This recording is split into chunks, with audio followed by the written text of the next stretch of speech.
alunos do Eu Vou Passar, tudo bem? A gente volta a falar sobre externalidades. A gente se perguntou na aula passada se as externalidades estavam refletidas ou não no preço. Porque lá nos mercados eficientes, lá no mercado em concorrência perfeita, para que o mercado seja dito eficiente, a gente diz que o preço traz todas as informações. E a pergunta que a gente fez na aula passada foi, veja, se eu considerar que o custo social na presença de externalidades é maior que o custo privado também na presença de externalidades, dado que existe a presença do que nós chamamos de custo externo, a nossa pergunta, ou o que a gente ficava se perguntando é, ok, o meu custo social é maior que o meu custo privado, mas isso está refletido nos preços e a resposta é não. Quando nós falamos de externalidades, eu vou dizer que a externalidade não é refletida. Deixa eu arrumar aqui. Não é refletida no preço. Então, essa é a informação importante.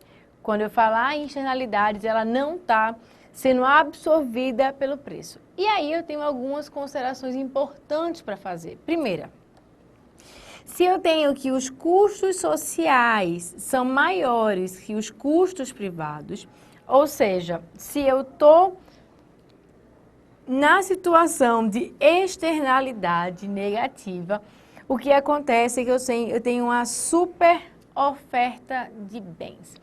Então, só lembrando, eu lembro que os custos sociais, eles são iguais aos custos privados, a gente viu isso no finalzinho da última aula, mais os custos externos. Então, se isso aqui é verdade, se eu tenho que o custo social ele é maior que o custo privado, é porque eu estou na presença de externalidade negativa. E por que é que eu teria essa super oferta? Eu tenho essa super oferta porque na hora de dimensionar a produção que eu vou colocar no mercado, a empresa só considera o seu custo privado. A empresa não considera o seu custo social. E aí eu vou produzir mais do que aquela economia aguenta. Como é que eu consigo ver isso graficamente? Só a gente relembrar isso aqui para quem já viu os conceitos de microeconomia. Eu tenho aqui demanda de um lado, oferta do outro, quantidade, preço, ponto de equilíbrio, onde eu estabeleço uma quantidade de equilíbrio, onde eu estabeleço um preço de equilíbrio. E aí, o que é que eu posso observar? Vamos notar aqui que na presença de externalidade negativa, essa oferta que está aqui, ela só reflete os impactos do custo privado. Então, a oferta que deve refletir a estrutura de custos da empresa só vai refletir o seu custo privado. Se eu considerasse a presença dos custos externos, o que é que aconteceria com o meu equilíbrio de mercado? Na presença de custos externos, a minha oferta iria para essa linha que está aqui de bege. E aí, nesse caso, o que é que eu tenho? O ponto de equilíbrio seria mais alto. Seria um ponto onde eu tenho a quantidade de equilíbrio linha e onde eu tenho o preço de equilíbrio linha também. Então, quantidade de equilíbrio, preço de equilíbrio.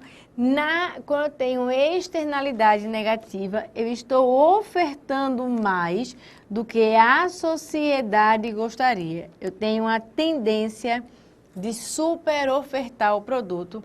É isso que está sendo mostrado aqui na lousa. Eu estou produzindo a quantidade maior do que aquilo que o mercado aceita como adequado. E aí, como é que eu faço para pegar essa oferta privada e tornar essa oferta privada o mais próximo possível da oferta social. Para fazer isso, eu posso impor impostos, eu posso estabelecer multas. Quando eu coloco impostos, eu coloco multas, e é como se existisse uma ampliação dos custos de produção. Isso aqui leva a uma ampliação dos custos de produção. E quando eu tenho a ampliação desses custos de produção, o que que vai acontecer? Vai levar a um deslocamento para a curva de oferta, que vai ter esse posicionamento aqui. Eu vou sair de S e eu vou para S'. Essa é a lógica fundamental quando eu falo em externalidade negativa. Tem mais produto do que a sociedade quer, tem mais produto do que a sociedade quer, porque a empresa, ao dimensionar a sua produção, não considera os impactos dos custos externos. Do outro lado, quando eu tenho uma externalidade positiva, eu tenho que lembrar que o benefício social é maior que o benefício privado. Lembrando sempre que o benefício social, ele vai ser o benefício privado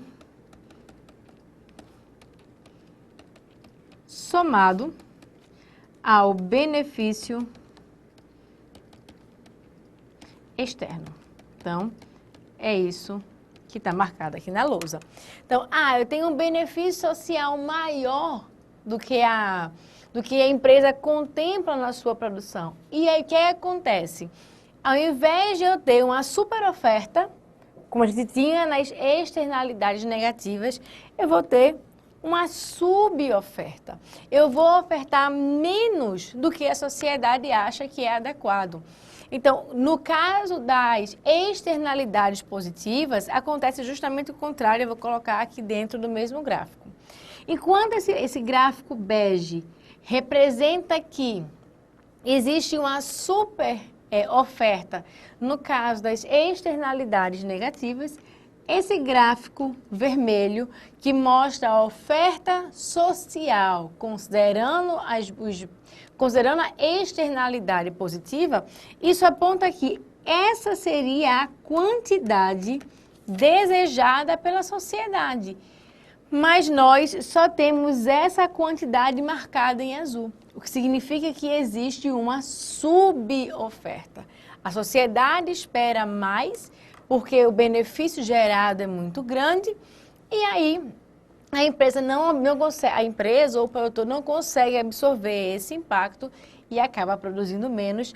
É isso que está definido aqui quando eu falo da lógica de oferta e demanda no conceito de externalidades. Então, externalidades negativas, superoferta, externalidades positivas, suboferta. Ainda em externalidades positivas, vale uma consideração. Eu vou considerar que eu posso analisar o seguinte: o benefício social é maior que o benefício privado, mas eu posso considerar, se é para facilitar, para o caso dos benefícios ou no caso de externalidades positivas, eu posso dizer que o custo social é maior que o custo privado. Porque agora eu tenho uma redução do custo, externo.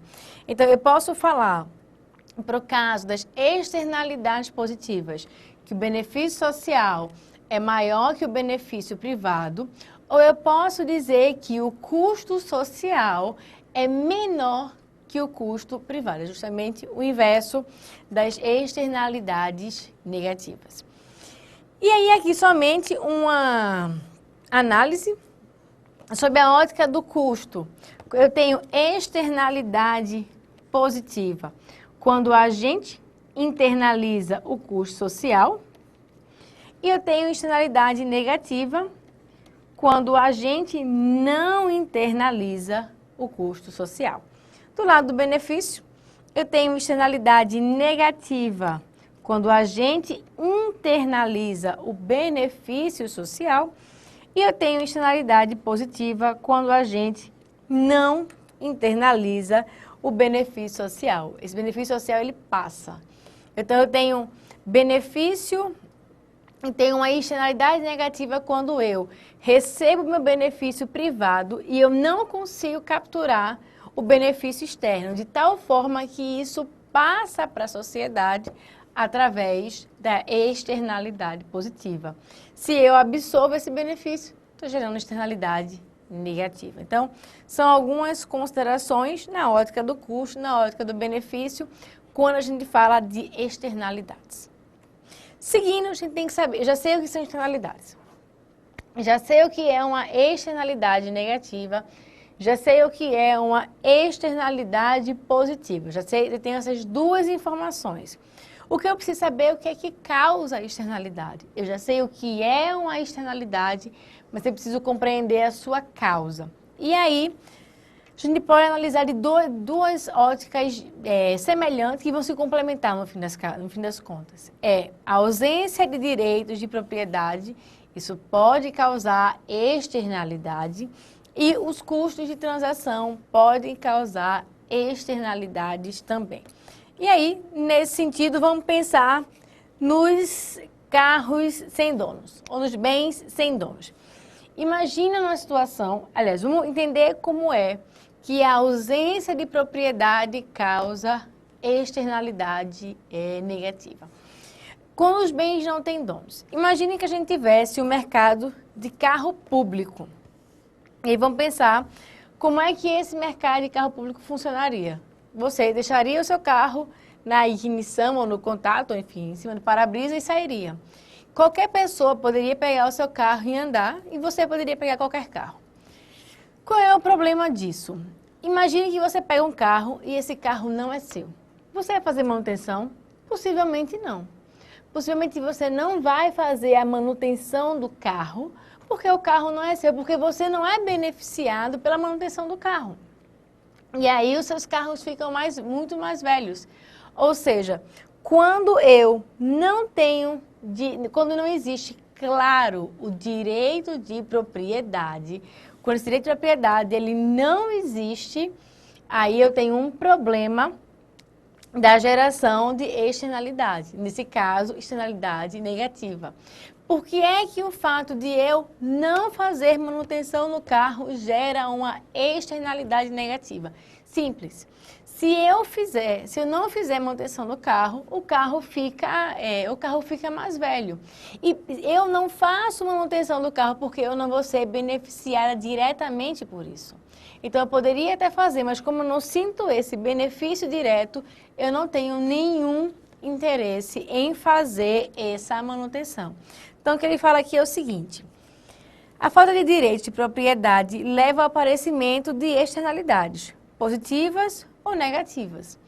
Isto é, por sua vez, leva a falhas na utilização ótima dos recursos. Ou seja, o fato de eu não fazer externalidade, aliás, o fato de eu não fazer manutenção do carro gera um problema de bem-estar para o outro, que vai pegar o carro velho. Então, essa é a lógica fundamental que eu acho que ficou faltando. Eu não fiz manutenção do carro porque eu não vou ser beneficiada diretamente. Mas o fato de eu não fazer manutenção no carro faz com que isso leve a uma redução do bem-estar da pessoa que pegou o carro acabado. Então, um dos problemas da externalidade é isso, é a falta de ausência dos direitos de propriedade. Vou dar um outro exemplo que aconteceu recentemente. Eu estava acompanhando conversas de condomínio. Determinados prédios, os apartamentos são tão pequenos que a pessoa não consegue ter a máquina de lavar roupa na sua casa. E aí, estava se conversando no condomínio, aquelas conversas de bar, que se queria colocar uma pessoa queria colocar uma máquina de lavar roupa dentro do condomínio, lá na área da lavanderia. O condomínio não quer pagar, então a pessoa teria que pagar para comprar a máquina e colocar no condomínio. Mas uma vez que ela coloca no condomínio, qualquer pessoa pode usar. Então o que acontece? Ela não faz a compra da máquina e tem um prejuízo, e toda a sociedade daquele prédio, todos os condôminos seriam prejudicados também. Por que ela não colocou a máquina lá? Porque na hora que ela coloca, ela perde o direito de propriedade. Não é só ela que vai utilizar. Então, ela não compra. E quando o fato dela não comprar a máquina prejudica as outras pessoas que gostariam de lavar roupa, gerando uma externalidade negativa. Todas as conversas de carro e de máquina de lavar roupa é traduzido um dilema muito interessante chamado da tragédia dos comuns ou da tragédia do uso comum. O que é isso? A história começou, isso é uma teoria que aponta que a história começa quando eu tenho um pasto onde todas as vaquinhas de toda aquela sociedade podem pastar. O problema é que eu não tenho interesse em fazer manutenção do pasto, em fazer um processo de melhorias naquele solo.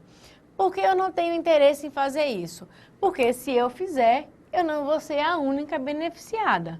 Todo mundo vai ser beneficiário com a minha ação, eu não posso privatizar esse meu benefício. O que acontece? Ninguém faz manutenção naquele pasto, as vaquinhas começam a exaurir o pasto, aquele pasto que era bom morre.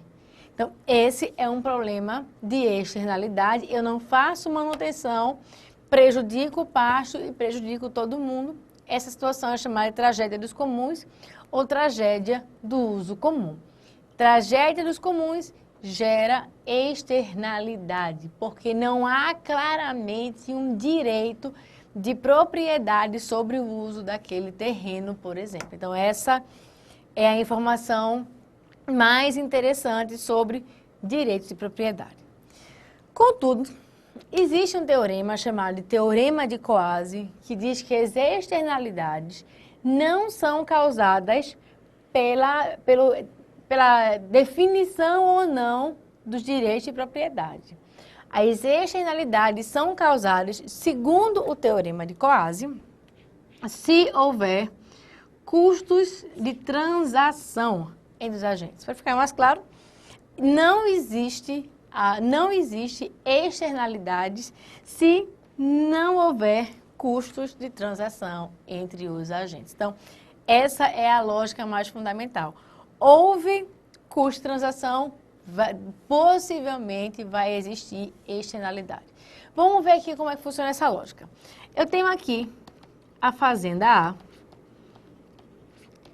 e eu tenho aqui a fazenda B. O que acontece? Na fazenda A, eu crio vacas e na fazenda B, eu cultivo hortifrutis.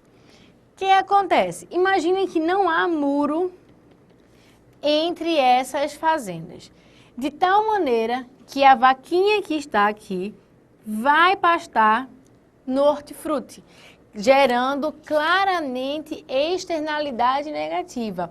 Veja aqui, a ação da fazenda A ter vacas prejudica ou gera um efeito negativo sobre a produção dos hortifrutis da fazenda B. Então, o que está acontecendo aqui? As vacas vão gerar externalidades nos hortifrutis.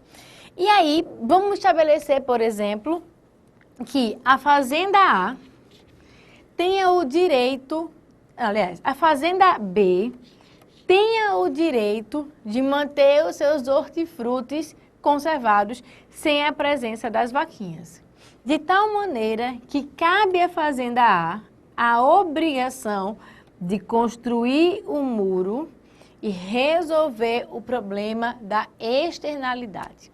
Então, está bem claro aqui o problema da externalidade. O fato é que a criação de vacas gera uma externalidade negativa nos hortifrutis. E aí, a questão maior, a questão fundamental é a criação a fazenda A vai construir o muro e a resposta é não necessariamente. Não necessariamente eu vou conseguir resolver esse problema de externalidade. Quando é que eu vou conseguir resolver o problema da externalidade? Quando a construção do muro, que está aqui, tiver um custo menor do que o prejuízo que as vacas estão causando na produção de hortifrutis. Então, Essa é a lógica fundamental. Então, vai ter construção de muro para acabar com a externalidade, para gerar ausência de externalidade? Não necessariamente. Só se o custo de transação é criar esse muro é um custo de transação para acabar com a externalidade, só se esse custo for menor do que o prejuízo que as vacas causam. Se o prejuízo que as vacas causam for menor que a construção do muro, não vale a pena fazer. E aí veja que B tem direito a colher as suas hortifrutis. Agora vamos imaginar que A tem direito. A tem direito de deixar as suas vaquinhas aí pastando da forma que bem entender. Quando A tem o direito de deixar as vaquinhas pastando, cabe a B construir o muro. Veja que eu estou mudando o direito de propriedade, eu estou mudando o direito de quem deve fazer o quê. Quando B passa a construir o muro, a lógica é a mesma. Quando é que B vai construir o muro, dado que agora quem tem o direito é A? B só vai construir o muro se o prejuízo que as vacas causam for maior que a construção do muro. Se o prejuízo que as vacas causam ao pastar naquele terreno for menor, B não vai construir o muro.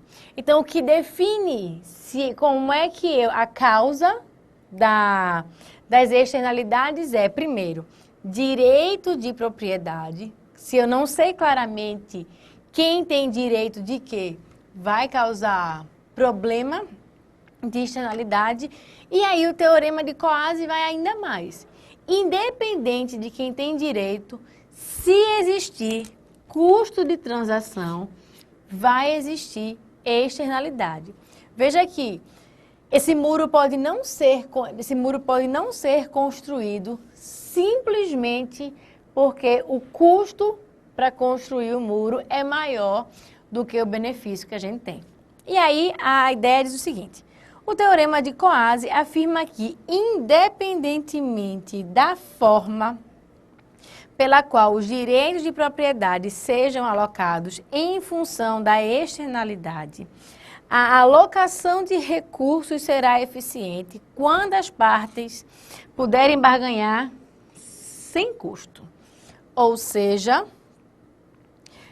quando não houver custos de transação, os agentes privados podem resolver por si só o problema das externalidades e chegar em um acordo. No qual todos fiquem numa situação melhor e o resultado, após a negociação, seja a eficiência econômica.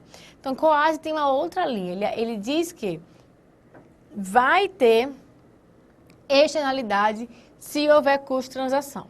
Não vai ter externalidade se não houver custo de transação. Então, por exemplo, eu quero que uma determinada firma execute a sua obrigação e ela, por alguma razão, não faz, me prejudicando, gerando externalidade negativa. Por exemplo, eu quero que a minha empresa de telefonia me ajude para que eu possa ligar. Simples.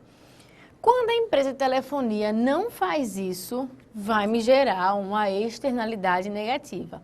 A questão é que eu, para controlar, apesar de saber que eu tenho direito, para poder reduzir essa externalidade negativa, eu vou ter que entrar na justiça. E aí, muitas vezes, entrar na justiça é cansativo, é moroso, tem custo de transação. Por isso, o problema da externalidade não é controlado. Então, essa é a ideia do teorema de Coase. Aí, voltando aqui, eu tenho externalidades, porque eu não sei de quem é o bem, os bens são sem donos, e eu tenho custos de transação que impossibilitam a solução do problema da externalidade. Então, daqui a definição. Como é que eu corrijo essas externalidades? De algumas formas. Vamos pensar, para ficar fácil, no caso das empresas que geram poluentes nos rios. Externalidade negativa bem clara, né? A empresa está jogando dejetos no rio, poluindo o rio. Eu posso como primeira forma de corrigir essa externalidade, eu posso fixar um limite para a emissão de poluente. E aí, traço um limite legal. Você pode poluir até aqui, até X. Se você produzir X mais 0,001, você não pode mais emitir, você vai ser multada por isso. Então, eu tenho um benefício, gera um limite legal. E qual é o benefício? Maior grau de certeza ao governo ou à sociedade a respeito dos níveis de emissão de poluentes que efetivamente serão obtidos com essa política pública. No entanto, apresenta maior incerteza em relação aos custos que serão despendidos pelas empresas na tentativa de se adequar aos limites estabelecidos na lei. Então, qual é o benefício quando eu gero um limite legal? Eu sei o quanto vale poluente. Qual é o prejuízo? Eu não sei o quanto de custo as empresas vão gastar para tentar ser mais eficientes. E aí, esse tipo de política é indicado quando o formulador de políticas não possui informações completas, não sabe efetivamente como é que funciona a empresa. Então, eu não sei se eu devo multar ou não, simplesmente gero um limite de gastos que essa empresa tem, de emissão de poluentes, porque eu não sei como é que essa empresa funciona. Uma segunda forma é através da imposição de taxas sobre a emissão de poluentes. Agora, eu vou gerar um imposto chamado de imposto de PIGU, ou imposto piguviano, que é em cima da emissão de poluentes, eu vou cobrar um imposto em cima do volume de poluente gerado por essa empresa. Isso faz, quando eu gero essa multa, ou essa taxa, ou esse imposto, eu faço com que aquela externalidade, aquele custo externo, seja internalizado pela empresa. Eu saio daquela super oferta e eu vou para uma oferta social equilibrada. E aí, o que ele aponta aqui? Em relação ao limite de emissões, as taxas oferecem maior grau de certeza a respeito dos custos de redução da poluição por parte das firmas.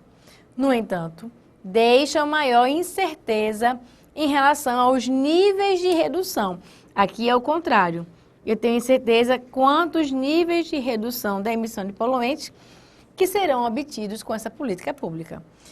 Nesse caso, ele é indicado quando o formulador de políticas possui informações relevantes suficientes, mas eu tenho incerteza quanto ao nível de poluição. E os impostos de PIGU representam a correção das falhas de mercado, o que leva a um aumento da eficiência. A gente está sempre acostumado a dizer que imposto leva a redução de eficiência, a gente vai ver isso com alguns detalhes, mas não. Nem sempre imposto gera redução de eficiência econômica.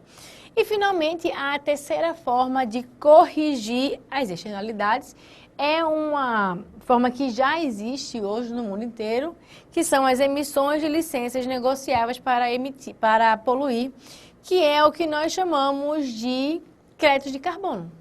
Então, o que são esses créditos de carbono? Eu tenho um certificado que me permite poluir X milhões de unidades de CO2 na atmosfera. Quando eu reduzo a minha emissão de poluentes, eu posso pegar o meu certificado e vender para uma empresa mais poluente. Então, isso é uma forma de corrigir a externalidade.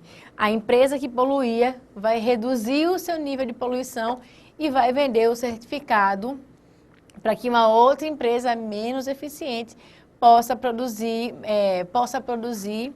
mais poluentes. Então, é uma lógica, é uma outra lógica para que a gente possa corrigir as externalidades. Então, esses são os pontos fundamentais quando a gente fala de externalidades, ou dos impactos das externalidades na economia. O que a gente vai fazer agora? A gente vai dar uma paradinha e vai fazer exercícios a partir da próxima aula para consolidar o conceito de externalidades. A gente para por aqui, mas volta já já. A gente se encontra em breve. Até lá!